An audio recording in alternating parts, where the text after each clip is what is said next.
नमस्कार दोस्तों, स्वागत है आपका प्यार ही जिंदगी है पॉडकास्ट के दूसरे एपिसोड में। आज हम खोजेंगे उस सवाल का जवाब जो हर किसी ने कभी न कभी खुद से पूछा है, आखिर प्यार क्या है? क्या यह केवल एक भावना है या जीवन का असली सार? तो आइए सुनते हैं यह चर्चा प्रेम, अर्थ और प्रकार।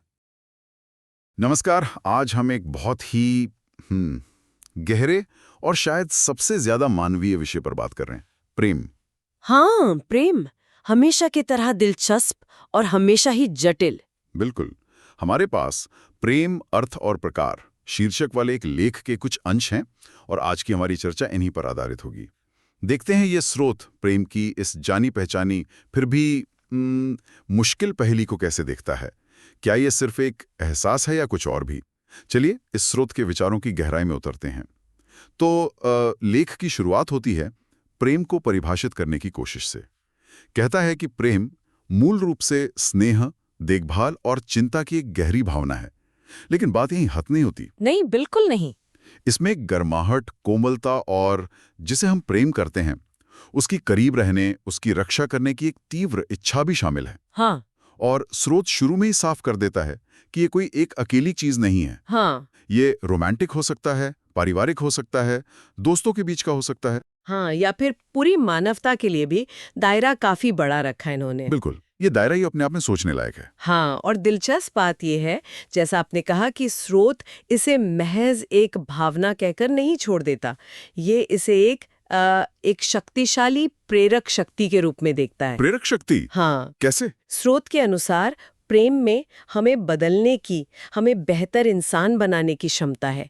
मतलब ये हमें ज्यादा देखभाल करने वाला, ज्यादा निस्वार्थ और उदार बनने के लिए प्रेरित कर सकता है। अच्छा, तो ये सिर्फ महसूस करने वाली चीज नहीं है? नहीं, बिल्कुल नहीं। ये सक्रिय रूप से हमें विकसित करती है। स्रोत ये भी कहता है कि यह जीवन की मुश्किलों का सामना करने का साहस देता है और बाधाओं को पार करने की ताकत भी। ये कहना कि प्रेम जीवन को अर्थ देता है और इसके बिना जीवन खाली लग सकता है, ये तो काफी वजनदार बात है। हाँ, बहुत। ये विचार कि प्रेम हमें बेहतर बनाता है वाकई सोचने लायक है। लेकिन स्रोत सिर्फ महसूस करने पर ही नहीं रुकता है ना? नहीं, ये प्रेम को एक क्रिया और एक चयन के रूप में भी प्रस्तुत करता है। ये नजरिया थोड़ा चौंकाने वाला हो सकता है। हम तो अक्सर प्रेम को एक अनियंत्रित भावना मानते हैं जो बस हो जाती है। हाँ, आमतौर पर यही सोचा जाता है। तो स्रोत का ये कहना कि ये एक चयन है, किसी की देखभाल करने का, उसकी जरूरतों को अपनी जरूरतों से आगे रखने का एक सचेत निर्णय। हाँ, एक सचेत निर्णय। तो इसका क्या अर्थ है? क्या ये भावनाओं की भूमिका को कम कर देता है? ये एक बहुत अच्छा सवाल है। मुझे नहीं लगता कि स्रोत भावनाओं की भूमिका को कम कर रहा है, बल्कि शायद ये कह रहा है कि भावनाएं ही सब कुछ नहीं है। अच्छा। प्रेम को बनाए रखने के लिए सिर्फ भावनाओं का होना काफी नहीं होता, उसमें सक्रिय रूप से कुछ करना पड़ता है। करना पड़ता है? जैसे? स्रोत के मुताबिक इसमें प्रतिबद्धता शामिल है, मतलब रिश्ते में टिके रहने का वादा। ठीक है। इसमें त्याग शामिल है, कभी कभी अपनी इच्छाओं को दूसरे के लिए छोड़ना, और इसमें समझौते करने की इच्छा भी शामिल है, मतलब बीच का रास्ता निकालना। स्रोत ये मानता है कि ये सब हमेशा आसान नहीं होता, प्रेम में मेहनत लगती है। हाँ, ये तो है। लेकिन स्रोत ये भी पुरजोर तरीके से कहता है कि ये मेहनत सार्थक है। इसे एक तरह का निवेश बताया गया है। निवेश? हाँ, एक ऐसा निवेश जिसमें अपार खुशी और संतुष्टि देने की क्षमता है। तो चयन का मतलब शायद ये है कि भावनाओं के उतार चढ़ाव के बावजूद हम उस रिश्ते को निभाने और उसमें ऊर्जा डालने का चुनाव करते हैं। निवेश वाला पहलू दिलचस्प है। ये प्रेम को किसी कीमती चीज की तरह दिखाता है जिसे हमें संभाल कर रखना और बढ़ाना होता है। बिल्कुल। और ये विचार कि ये आसान नहीं है, ये भी प्रेम की उस रोमानी तस्वीर से थोड़ा अलग है जो अक्सर हम देखते हैं। हाँ, फिल्मों वगैरह में जो दिखाते हैं उससे काफी अलग, ज्यादा यथार्थवादी। तो अगर ये एक क्रिया और चयन है, तो क्या ये समय के साथ बदलता भी है, स्थिर नहीं रहता? बिल्कुल। स्रोत इस पर भी जोर देता है कि प्रेम कोई स्थिर अवस्था नहीं है। ऐसा नहीं कि एक बार मिल गया तो हमेशा वैसा ही रहेगा। हाँ। यह एक प्रक्रिया है जो समय के साथ विकसित होती है और बढ़ती है। प्रक्रिया? हाँ, जैसे एक पौधे को पानी, धूप और देखभाल की जरूरत होती है ना? हाँ। वैसे ही प्रेम को भी पनपने और मजबूत होने के लिए लगातार प्रयास की जरूरत होती है। स्रोत के अनुसार इस प्रयास में कई चीजें शामिल हैं। ध्यान से सुनना। सिर्फ शब्द नहीं? नहीं, सिर्फ शब्दों को नहीं बल्कि भावनाओं को भी। खुलकर और ईमानदारी से संवाद करना, अपनी जरूरतों और भावनाओं को व्यक्त करना और दूसरे की सुनना भी। ठीक है। धैर्य रखना, खासकर जब मतभेद हो या मुश्किल समय आए। और समझना, दूसरे के नजरिए को देखने की कोशिश करना, भले ही आप सहमत ना हो। ये सब तो काफी मेहनत का काम लगता है। है तो। स्रोत यही कहता है कि ये एक सतत यात्रा है, कोई अंतिम मंजिल नहीं। इसमें उतार चढ़ाव आएंगे, लेकिन स्रोत का मानना है कि इस प्रक्रिया में लगे रहना ही प्रेम को जीवित रखता है। ये प्रक्रिया वाली बात प्रेम को ज्यादा वास्तविक और कम जादुई बनाती है, लेकिन शायद ज्यादा टिकाऊ भी। हाँ, शायद यही बात है। और जैसा हमने शुरू में कहा था, स्रोत प्रेम को सिर्फ दो लोगों के बीच के रिश्ते तक ही सीमित नहीं रखता। ये इसका दायरा काफी बढ़ा देता है ना? हाँ, ये एक महत्वपूर्ण बिंदु है। स्रोत प्रेम की अवधारणा को व्यक्तिगत रिश्तों से आगे ले जाकर, मतलब व्यापक समुदाय और पूरी दुनिया तक फैलाता है। अच्छा, कैसे? यह मानवता के लिए प्रेम, दुनिया के लिए प्रेम, यहाँ तक कि सभी जीवित प्राणियों के लिए प्रेम की बात करता है। स्रोत के अनुसार यही व्यापक प्रेम हमें करुणा महसूस करने के लिए प्रेरित करता है। यह हमें सामाजिक न्याय के लिए आवाज उठाने, जरूरतमंदों की मदद करने और दुनिया में शांति और समझ बढ़ाने के लिए प्रेरित कर सकता है। तो ये प्रेम को सिर्फ एक निजी भावना से उठाकर, हाँ, एक नैतिक और सामाजिक शक्ति बना देता है। ये हमें अपने छोटे से दायरे से बाहर निकालकर एक बड़े मानवीय परिवार का हिस्सा होने का एहसास करा सकता है। तो संक्षेप में, पहले भाग में स्रोत प्रेम को एक गहरी भावना, एक शक्तिशाली प्रेरक, एक सचेत क्रिया और चयन, एक सतत प्रक्रिया और एक व्यापक मानवीय जुड़ाव के रूप में चित्रित करता है। बिल्कुल सही। यह केवल महसूस करने के बारे में नहीं है, बल्कि करने, होने और लगातार विकसित होने के बारे में है। हाँ, यह हमारे जीवन को अर्थ दे सकता है और हमें बेहतर बनने के लिए प्रेरित कर सकता है। स्रोत का निष्कर्ष यही है कि प्रेम परिवर्तनकारी है। यह आनंद, खुशी और उद्देश्य लाता है। और एक निवेश है। हाँ, एक ऐसा निवेश है जो जीवन को समृद्ध बनाता है। अब यहाँ से चर्चा और भी पर्तधार हो जाती है। स्रोत सिर्फ प्रेम की परिभाषा और प्रकृति पर ही नहीं रुकता, बल्कि इसके विभिन्न प्रकारों या रूपों को भी अलग अलग करके देखता है। हाँ, ये भी बहुत दिलचस्प हिस्सा है। ये बताता है कि प्रेम कई शक्लों में आता है और हर शक्ल अपने आप में अनोखी और महत्वपूर्ण है। ऐसा नहीं है कि कोई एक रूप दूसरे से बेहतर है। नहीं, बिल्कुल नहीं। स्रोत ऐसा नहीं कहता, बल्कि सभी मिलकर हमारे जीवन के अनुभव को पूरा करते हैं। बिल्कुल।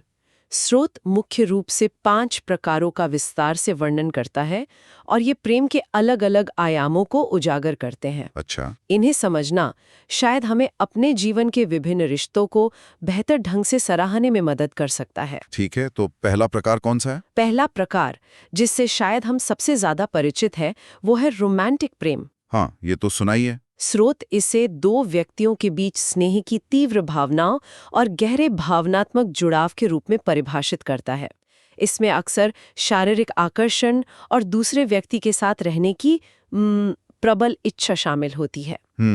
लेकिन स्रोत शायद ये भी इशारा कर रहा है कि ये सिर्फ शुरुआती जुनून या मोह से कहीं ज्यादा गहरा है। मतलब सिर्फ इन लव होने से ज्यादा। हाँ, कह सकते हैं। ये स्वस्थ दीर्घकालिक रोमांटिक रिश्तों का एक महत्वपूर्ण घटक है और अक्सर जीवन के बड़े फैसलों जैसे शादी करने या साथ रहने के पीछे प्रेरक शक्ति होता है। हाँ, ये वो प्रेम है जिसके बारे में सबसे ज्यादा गीत लिखे गए हैं। जी बिल्कुल, लेकिन स्रोत इसे जीवन के व्यापक प्रेम के नक्शे में सिर्फ एक हिस्से के रूप में रखता है। ठीक है, तो रोमांटिक प्रेम के बाद?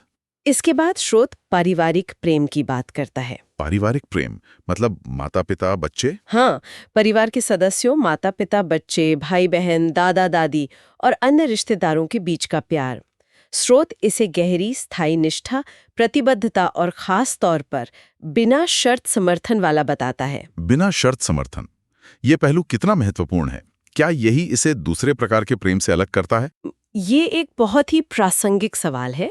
स्रोत बिना शर्त समर्थन पर जोर देता है, जिसका मतलब है कि ये प्यार अक्सर इस बात पर निर्भर नहीं करता कि हम क्या करते हैं या क्या हासिल करते हैं। माता पिता का अपने बच्चों के लिए प्यार इसका एक क्लासिक उदाहरण है। सही है। बेशक पारिवारिक रिश्ते भी जटिल हो सकते हैं और उनमें शर्तें आ सकती हैं, पर स्रोत के अनुसार आदर्श रूप में पारिवारिक प्रेम एक सुरक्षित आधार प्रदान करता है।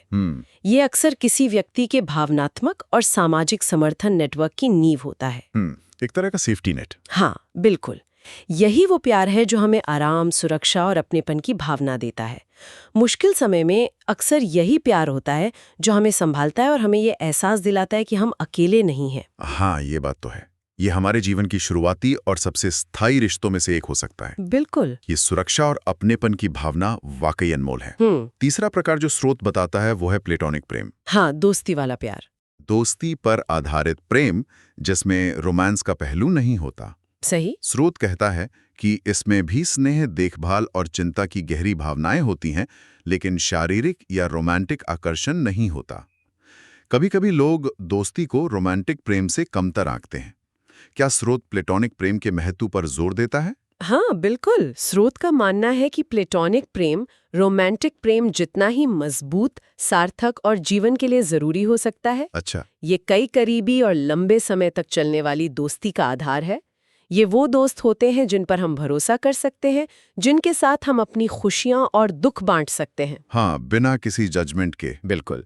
और जो हमें बिना किसी रोमांटिक उम्मीद के स्वीकार करते हैं।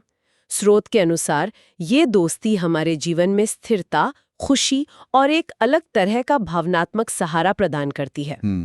ये हमें ये समझने में मदद करता है कि गहरा भावनात्मक जुड़ाव सिर्फ रोमांटिक रिश्तों तक ही सीमित नहीं है। ये दोस्ती के महत्व को रेखांकित करता है, जो अक्सर हमारी भावनात्मक भलाई के लिए बहुत जरूरी होती है। हाँ, बहुत जरूरी। अब आते हैं एक ऐसे प्रकार पर जो शायद सबसे बुनियादी है, लेकिन जिसे हम अक्सर नजरअंदाज कर देते हैं, आत्म प्रेम। Self love. हाँ, ये बहुत महत्वपूर्ण है। स्रोत इसे किसी व्यक्ति के अपने लिए प्यार और सम्मान के रूप में परिभाषित करता है। ये सिर्फ अहंकार या स्वार्थ नहीं है। नहीं, बिल्कुल नहीं।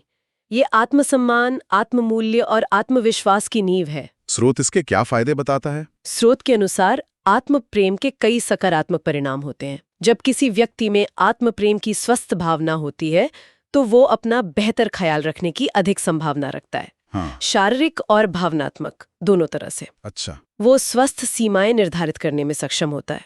मतलब ये जानना कि कब हाँ कहना है और कब नहीं, ताकि वो अपनी ऊर्जा और भावनात्मक स्वास्थ्य की रक्षा कर सके। बाउंड्री सेट करना। हाँ, बिल्कुल। और स्रोत ये भी कहता है कि आत्म प्रेम हमें अपने लक्ष्यों और सपनों का पीछा करने के लिए अधिक प्रेरित और आत्मविश्वासी महसूस कराता है। यह एक तरह से खुद को महत्व देने और अपनी जरूरतों को पहचानने का कार्य है। यहाँ एक दिलचस्प सवाल उठता है, जिसका आपने पहले भी संकेत दिया था। स्रोत आत्म प्रेम और दूसरों से प्रेम करने की हमारी क्षमता के बीच क्या संबंध देखता है? क्या खुद से प्यार करना दूसरों से प्यार करने के लिए जरूरी है? स्रोत सीधे तौर पर जरूरी शब्द का इस्तेमाल नहीं करता, लेकिन ये निहितार्थ बहुत मजबूत है। अच्छा। ऐसा लगता है कि स्रोत ये सुझाव दे रहा है कि जब हम खुद का सम्मान करते हैं और खुद से प्यार करते हैं, तो हम दूसरों के साथ भी अधिक स्वस्थ और संतुलित संबंध बनाने में सक्षम होते हैं। कैसे? देखिए, आत्म प्रेम हमें भावनात्मक रूप से अधिक सुरक्षित महसूस करा सकता है, जिससे हम रिश्तों में कम निर्भर या जरूरतमंद होते हैं। ये हमें दूसरों को वैसे ही स्वीकार करने में मदद कर सकता है जैसे वे हैं, क्योंकि हम अपनी खुशी के लिए पूरी तरह से उन पर निर्भर नहीं होते। अच्छा, ये दिलचस्प है। तो ये दूसरों से प्रेम करने की क्षमता को बाधित नहीं करता, बल्कि उसे एक स्वस्थ आधार प्रदान कर सकता है। ये कुछ वैसा है जैसे प्लेन में कहते हैं, पहले खुद ऑक्सीजन मास्क पहने। हाँ, बिल्कुल सही उदाहरण है। ये एक शक्तिशाली विचार है कि दूसरों के साथ हमारे रिश्ते की गुणवत्ता हमारे खुद के साथ हमारे रिश्ते से प्रभावित हो सकती है। बिल्कुल। और अंत में स्रोत पांचवें प्रकार की बात करता है, मानवता के लिए प्रेम। ये थोड़ा अमूर्त लग सकता है। इसका क्या मतलब है और यह कैसे प्रकट होता है? हाँ, ये बाकियों की तुलना में कम व्यक्तिगत लगता है, लेकिन स्रोत इसे बहुत महत्वपूर्ण मानता है। ये सभी लोगों की भलाई के लिए गहरी चिंता और देखभाल की भावना है, भले ही हम उन्हें व्यक्तिगत रूप से ना जानते हों। अच्छा। और चाहे उनकी जाति, धर्म, राष्ट्रीयता या कोई अन्य पहचान कुछ भी हो, यह एक तरह की सार्वभौमिक करुणा है। Universal compassion. हाँ, स्रोत कहता है कि यही वो प्रेम है जो लोगों को सामाजिक न्याय के लिए काम करने, गरीबी या असमानता के खिलाफ लड़ने, जरूरतमंदों की मदद करने और दुनिया में शांति और समझ को बढ़ावा देने के लिए प्रेरित करता है। यह हमें अपनी व्यक्तिगत चिंताओं से ऊपर उठकर एक बड़े लक्ष्य के लिए काम करने की प्रेरणा दे सकता है। तो यह हमें एक बड़े उद्देश्य से जोड़ता है। हाँ, यह हमें याद दिलाता है कि हम सब एक दूसरे से जुड़े हुए हैं। तो ये 5 प्रकार रोमांटिक, पारिवारिक, प्लेटोनिक, आत्म प्रेम और मानवता के लिए प्रेम मिलकर प्रेम की एक बहुत समृद्ध और बहुआयामी तस्वीर पेश करते हैं। बिल्कुल। ये सिर्फ एक चीज नहीं है, बल्कि मानवीय अनुभव का एक जटिल ताना बाना है। बिल्कुल। और स्रोत का मुख्य संदेश यही लगता है कि इनमें से हर प्रकार का प्रेम हमारे जीवन में खुशी, आनंद और उद्देश्य की भावना ला सकता है। और ये एक दूसरे के विरोधी नहीं हैं। नहीं, बिल्कुल नहीं, बल्कि पूरक हो सकते हैं। एक व्यक्ति अपने साथी से गहरा रोमांटिक प्रेम कर सकता है, अपने परिवार के प्रति समर्पित हो सकता है, करीबी दोस्तों के साथ प्लेटोनिक प्रेम साझा कर सकता है, खुद का सम्मान कर सकता है और साथ ही दुनिया की भलाई के लिए भी चिंतित हो सकता है। हाँ, बिल्कुल। स्रोत बार बार इस बात पर लौटता है कि प्रेम अपने सभी रूपों में, रिश्तों में, चाहे वो खुद के साथ हो, दूसरों के साथ हो या पूरी मानवता के साथ हो, एक निवेश है। फिर से निवेश की बात। हाँ, और इस निवेश में अपार संतुष्टि और खुशी लाने की क्षमता है। तो इस पूरी चर्चा का सार क्या निकलता है? हमने देखा कि ये स्रोत प्रेम को सिर्फ एक मीठी, निष्क्रिय भावना के रूप में नहीं देखता। नहीं, बिल्कुल नहीं। ये इसे एक जटिल भावना, एक सचेत क्रिया और चयन, एक सतत विकसित होने वाली प्रक्रिया और एक शक्तिशाली परिवर्तनकारी शक्ति के रूप में प्रस्तुत करता है। सही। ये शक्ति कई अलग अलग रूपों में प्रकट होती है, रोमांटिक जुनून की तीव्रता से लेकर दोस्ती की शांत स्थिरता तक, पारिवारिक बंधन की गहराई से लेकर आत्म स्वीकृति की नींव तक, और यहाँ तक कि पूरी मानवता के प्रति व्यापक करुणा तक। हाँ। स्रोत के अनुसार ये हमारे व्यक्तिगत जीवन की खुशी से लेकर वैश्विक स्तर पर हमारे कार्यों तक सब कुछ प्रभावित कर सकता है। ये विश्लेषण हमें एक महत्वपूर्ण विचार पर लाकर छोड़ता है। क्या? अगर प्रेम वाकई एक चयन और एक क्रिया है, जैसा कि स्रोत बार बार सुझाता है, हाँ, तो इसका सीधा सा मतलब है कि हम इसमें एक सक्रिय भूमिका निभा सकते हैं। हम सिर्फ प्रेम के घटने का इंतजार करने वाले निष्क्रिय दर्शक नहीं हैं। ये सोचने वाली बात है।